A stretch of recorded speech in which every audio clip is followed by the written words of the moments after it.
мынандай сайт ашылғаннан кейін мына 3 сызықты басамыз.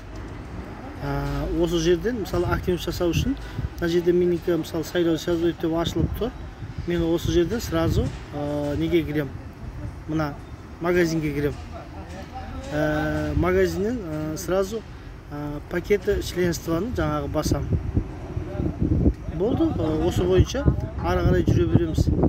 Пакеті членствоны басқаннан кейін мына жерден мысалы мен 3 тал заказ беретін болсам, мынаның ішінен мен қазір қарап отырып, осы жерден қарап отырып, мысалы бізде $160 деген бар міне.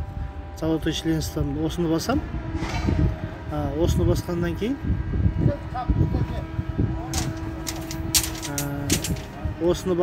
мына жерде бізде міне заказ шығады.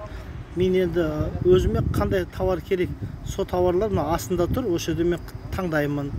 Мысалы маған спрей болса спрейді таңдаймын. Кальций керек, не керек, осы жерден заказ жасаймын. Мен енді обычно өзім жасаған кезде мен спрейлер заказ беремін міне. Осындай мысалы выбирать дейді, мысалы мынадан бір товар, мынадан бір товар и мынадан бір товар. Сонда 3 спрейден 3 тал заказ берем дағы и аяқ жағына түсіп кетем. Мінім жерде добавить корзину деген бар. Осы добавить корзинуды басасыз. Енді осы жерде бір айтатын нәрсе, мен жерде перейти корзину деген бар, покупка деген бар. Бізде қазір промоушн жүріп жатыр. Промоушнда алу үшін біз покупканы басамыз. И сол жаңа біздің корзинамызға қосылады. Түсінеге жаңа жалпы бағасы шығады. Бұның барлығы сонан кейін сіздің карточкаңыз бәрі салынған ғой.